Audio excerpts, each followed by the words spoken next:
Secondary phimosis খুব common, মানে আগে ফোরস্কিনটা টানা যেত, কিন্তু এখন 40 বছর 45 বছরে পেশেন্ট দেখছেন যে না ফোরস্কিনটা টানতে পারছি না।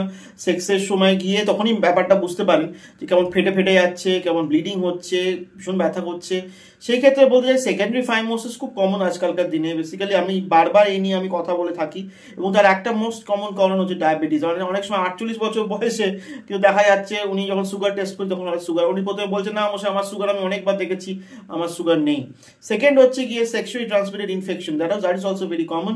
যদি এর মধ্যে বারবার নন গোনোকক্কাল ইউরেথ্রাইটিস, খুব common cause of sexually transmitted infection today, আমরা ভাইরাল নিয়ে কথাই বলছি না, সেই ক্ষেত্রেও কিন্তু খুব ইম্পর্টেন্ট একটা সেকেন্ডারি ফাইমোসিস হতে পারে। এছাড়াও বিএক্সও বলে একটা রোগ হয় যেখানে ইউরেথ্রা মানে মূত্রনালীর মধ্যেও সেই একটা মাংস গজিয়ে যায়, যাকে বলা হয় ইউরেথ্রাল স্ট্রিকচার হয়, সেই ক্ষেত্রেও কিন্তু ফাইমোসিস দেখা যেতে পারে। সেই ক্ষেত্রে ফাইমোটিক ব্যান্ড মানে যেখানে মুখটা পুরো সরু হয়ে যাচ্ছে সেখানে একটা সাদা একটা স্কারিং মতো হতে হবে। এই সব ক্ষেত্রে কিন্তু আপনাকে সার্কামসিশন করতে হবে, এবং তার জন্য আপনার অ্যান্ড্রোলজিস্ট এবং ইউরোলজিস্ট বন্ধুর কাছে যেতেই হবে।